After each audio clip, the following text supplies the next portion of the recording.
नमस्कार दोस्तों, स्वागत है आप सभी का डेली 11 में। कैसे हैं आप सभी। आज हमारा टेस्ट सीरीज का क्रम रहेगा दोस्तों 150।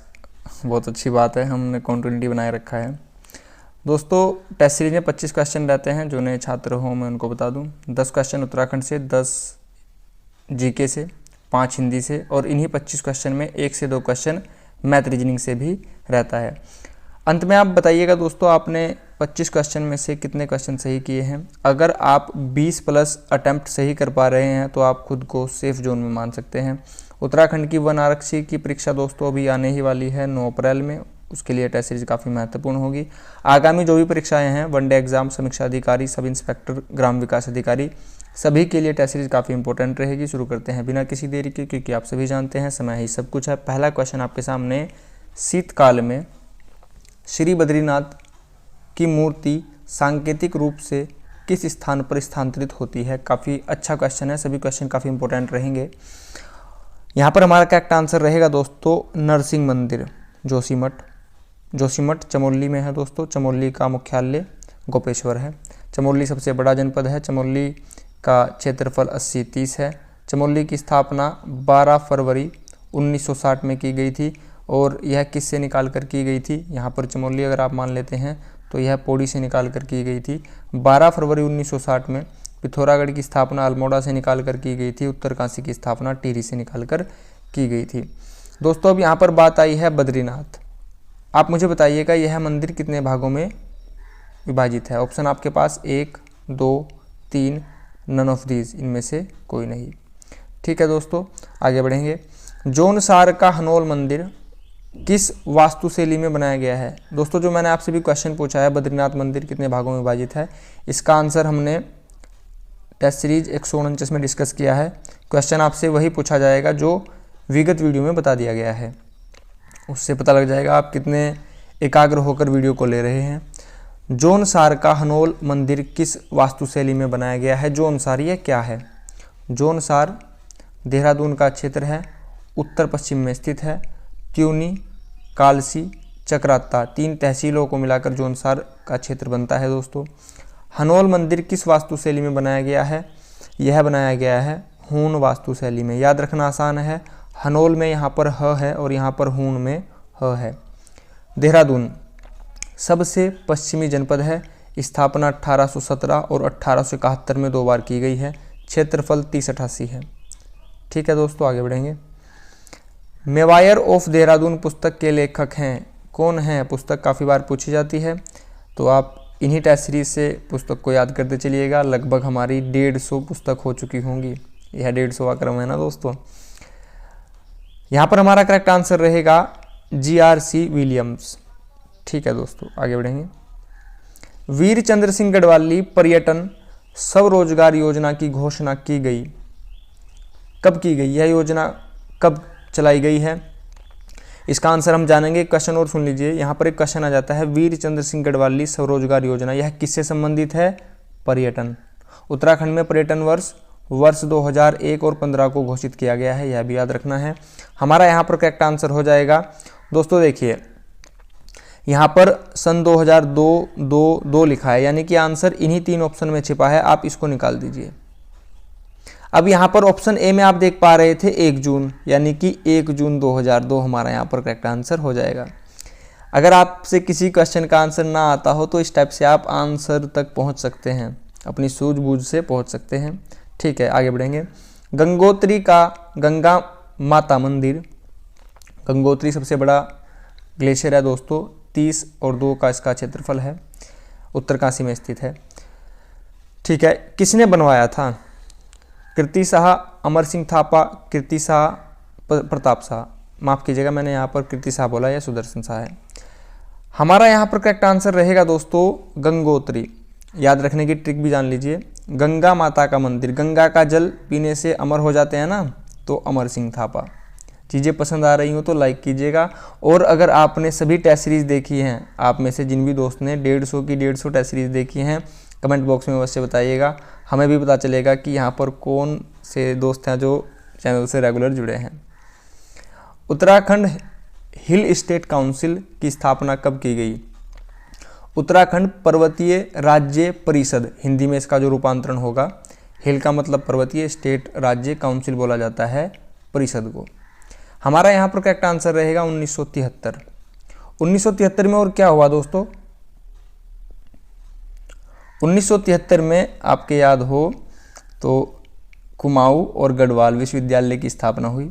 गढ़वाल में 15 जनवरी 2009 को फिर इसे डीम्ड विश्वविद्यालय का दर्जा दे दिया गया एचएनबी को, यह भी याद रखिएगा।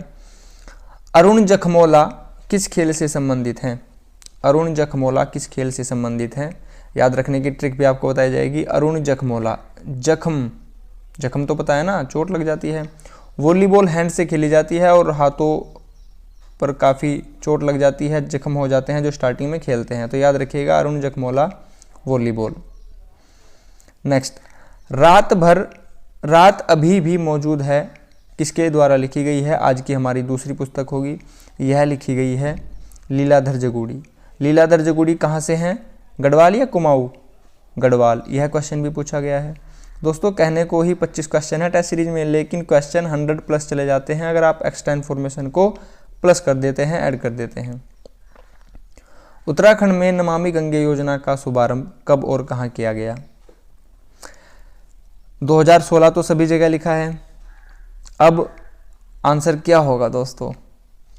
देखिए आंसर तक कैसा पहुंचा जाएगा।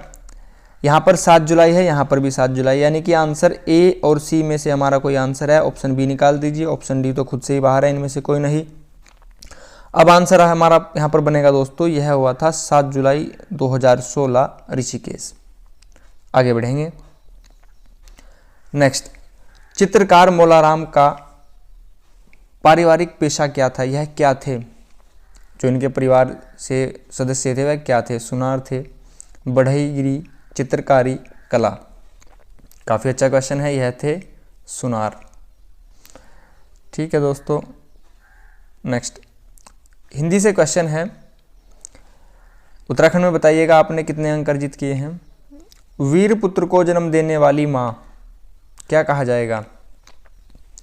वीर परशु, ऑप्शन ए करेक्ट रहेगा। निम्नलिखित में से पशु शब्द का विशेषण क्या होगा? जो पशु की विशेषता बताए, देख लीजिए। विशेषण 4 प्रकार के होते हैं दोस्तों।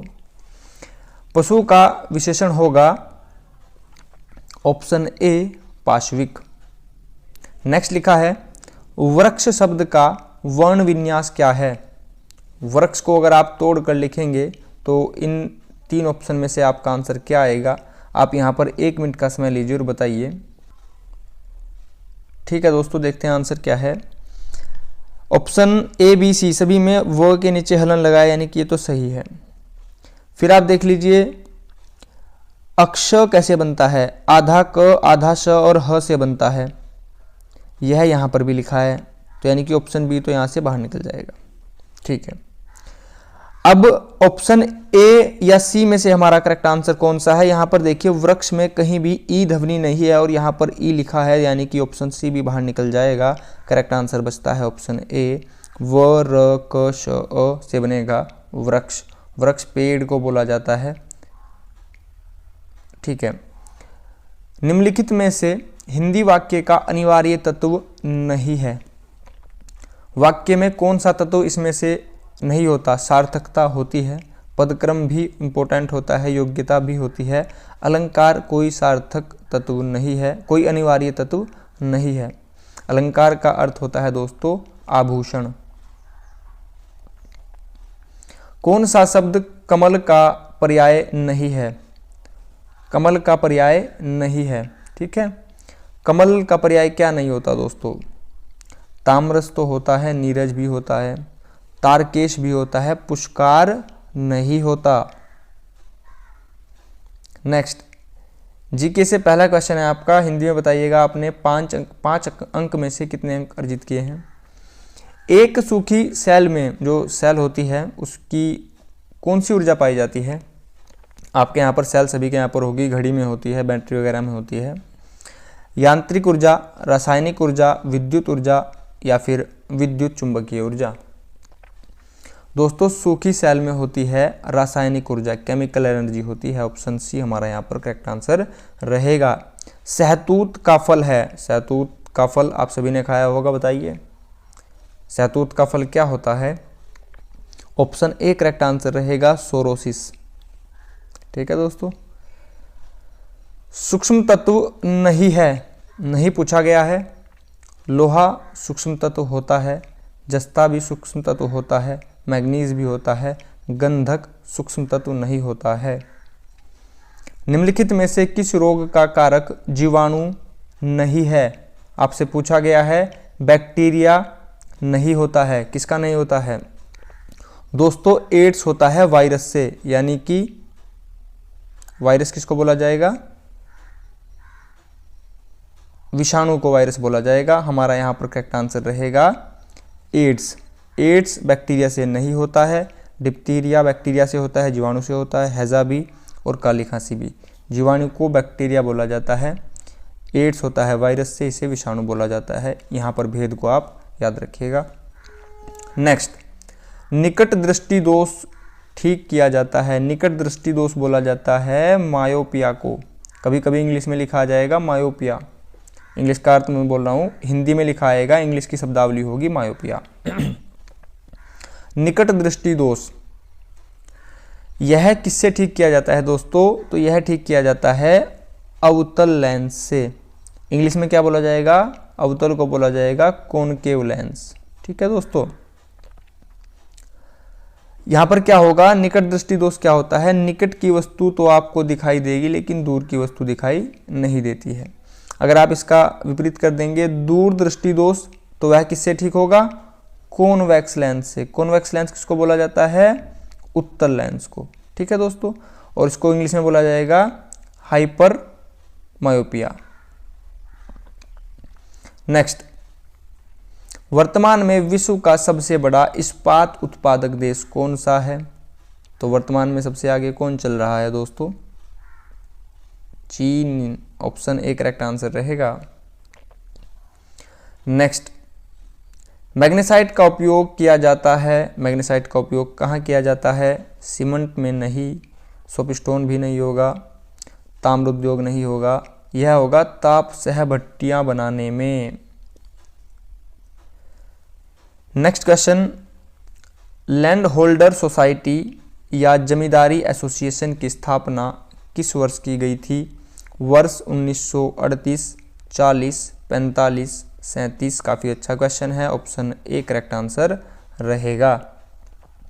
हमारा आज का सेकंड लास्ट क्वेश्चन मैथ से क्वेश्चन है, सरल प्रश्न है, ज़्यादा कठिन नहीं है। 1 मिनट का समय लीजिए और बताइए आपका आंसर क्या है। यदि किसी संख्या के 200% का मान 90 हो, ठीक है, तो 80% कितना होगा? सिंपल सी बात बोली गई है दोस्तों।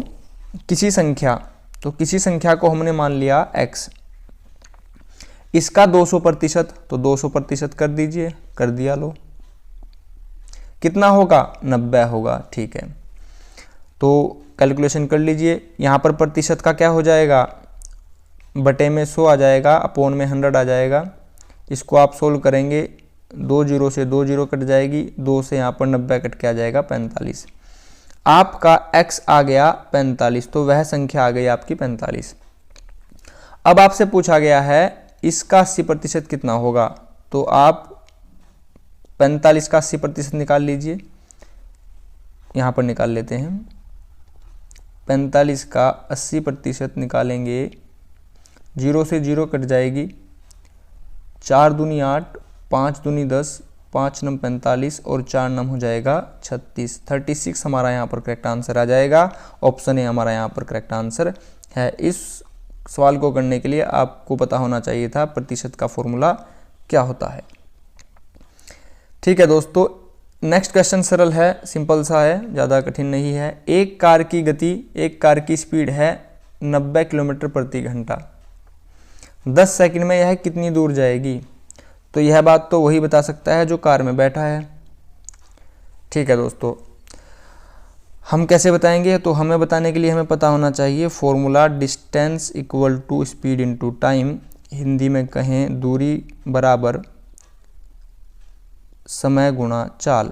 ठीक है, आपको यह फॉर्मूला पता होना चाहिए, आंसर आप बता देंगे। थोड़ी सी त्रुटि कहाँ पर है, यहाँ पर किलोमीटर में दिया गया है, यहाँ पर सेकंड में पूछा गया है और आंसर मीटर में बताना है। आंसर मीटर में बताना है तो आप यहाँ पर किलोमीटर को मीटर में चेंज कीजिए। 90 किलोमीटर प्रति आवर लिखा गया है। एक बात आपको याद होगी, मैंने आपसे बताया था, अगर आपको किलोमीटर पर आवर को मीटर पर सेकंड में चेंज करना हो तो हम बड़े से छोटे में चेंज कर रहे हैं, तो यानी कि छोटे में चेंज करेंगे तो 5/18 से मल्टीप्लाई करनी होगी। अगर आप मीटर प्रति सेकंड को किलोमीटर प्रति आवर में चेंज कर रहे हैं, यानी कि आप छोटे से बड़े की ओर जा रहे हैं, तो 18/5 से मल्टीप्लाई करनी होगी। ठीक है दोस्तों, तो यहाँ पर हमें क्या करना है, 90 किलोमीटर पर आवर, किलोमीटर से मीटर की ओर जा रहे हैं तो 90 की मल्टीप्लाई किससे करेंगे, छोटे से करेंगे, 5/18 से। अब यह बन गया मीटर पर सेकंड। इसको कैलकुलेशन कर लीजिए, 18 5 जा 90, 18 पंजे 90, 5 5 जा 25, आपके पास आ गया, स्पीड आ जाएगी 25 मीटर पर सेकंड। एक सेकंड में 25 मीटर जा रहे हैं, तो 10 सेकंड में कितने मीटर जाएंगे, 10 सेकंड में कितने मीटर जाएंगे, तो दूरी का फॉर्मूला होता है स्पीड इनटू टाइम, दूरी का फॉर्मूला होता है चाल गुना समय। तो यहाँ पर हमारी चाल कितनी है, 25 मीटर पर सेकंड, समय हमारे पास दिया गया है 10 सेकंड, 25 10 जा 250, 25.250, ऑप्शन हमारा डी यहाँ पर करेक्ट हो जाएगा। दोस्तों अगर आप चैनल पर नए हो, वीडियो आपको हेल्पफुल लगी हो, प्लीज़ चैनल को सब्सक्राइब कीजिएगा, वीडियो को लाइक एंड शेयर कीजिएगा, अपने व्हाट्सएप वगैरह पर लगाइएगा, यह आपकी ओर से बहुत बड़ी हेल्प होगी। आपने अपना कीमती समय चैनल को दिया है, इसके लिए आप सभी का बहुत बहुत धन्यवाद। Thanks for watching. आपका दिन शुभ हो। नमस्कार दोस्तों।